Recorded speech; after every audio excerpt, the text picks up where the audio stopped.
In the past few days, I've met with Governor Walz, Attorney General Ellison, Mayor Frey, numerous police chiefs and sheriffs, and I have more to meet.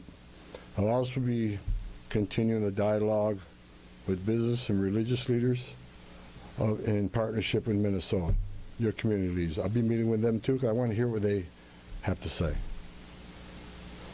In my meetings with folks so far, and most important, the governor and the AG, the Mayor Frey, we didn't agree on everything. I didn't expect to agree on anything. I've heard many people want to know why we're talking to people who they don't consider friends in administration. Bottom line is you can't fix problems if you don't have discussions. I didn't come to Minnesota for photo ops or headlines. You haven't seen me. I came here to seek solutions, and that's what we're going to do. And we've come a long way, and we got some good wins for the people of Minnesota, I think, and for the administration and for the safety and security of this city. One thing we did agree on, though, everybody I talked to agreed on, was that community safety is paramount. One thing we all agreed on was U.S. Immigration Customs Enforcement is a legitimate law enforcement agency that has a duty to enforce the laws enacted by Congress and keep this community safe. Like I've said many times for the last several years, even before this administration, jurisdictions that refuse to cooperate with federal immigration authorities are sanctuaries for criminals. Sanctuary cities are sanctuaries for criminals, and endangers the residents of the community.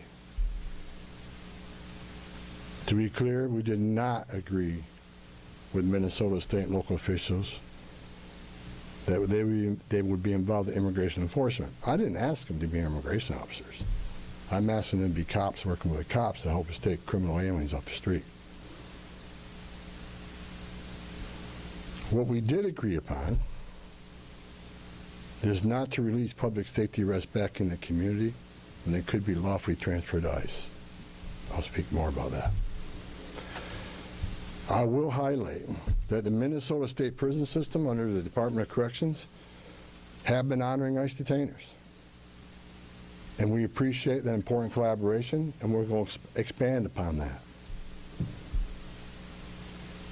That decision has made Minnesota safer, not only for residents of Minnesota, but the men and women in law enforcement. Not just ICE, all law enforcement. Rather than arresting the same public safety threat, significant public safety threat over and over again, they agree to work with us to identify those people and remove them. I'm also pleased to announce I had a very good meeting with Attorney General Ellison, and he has clarified for me that county jails may notify ICE of the release dates of criminal public safety risks so ICE can take custody of them upon their release from the jail. And let me tell you why that's important. I know people are a lot concerned about the manpower has been set in law enforcement manpower.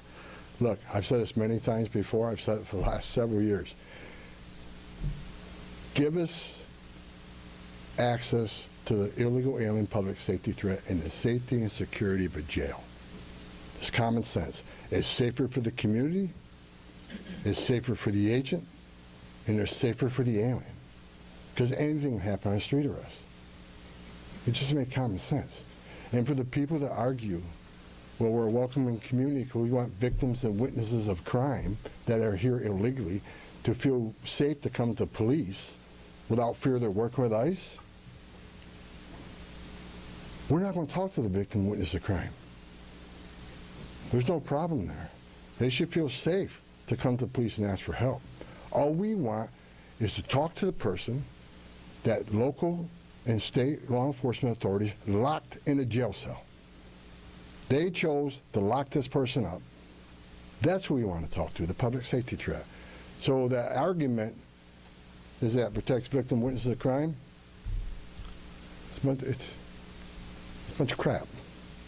Victims and witnesses of crime don't want the bad guy back in their neighborhood either.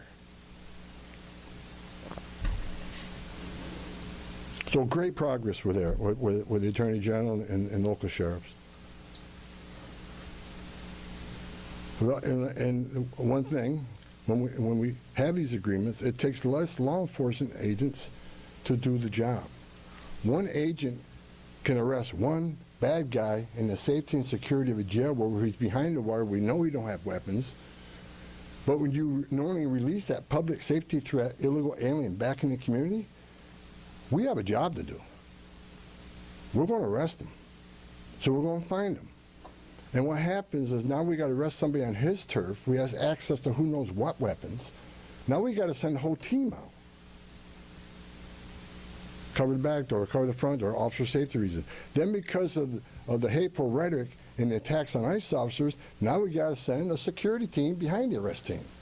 So what could have been done with one person in a safety and security jail, now we got 15, 16 people out there doing it.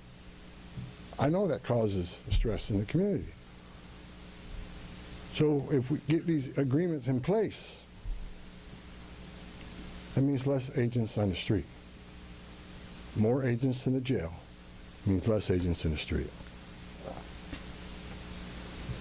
This is common sense cooperation that allows us to draw down on the number of people we have here. Yes, I said it. Draw down the number of people here. Because we have the efficiency and safety of the jails and the prison. Matter of fact, I have staff from CBP and from ICE working on a draw-down plan. What does that look like based on the cooperation? What does that look like based on how many targets we have left to find?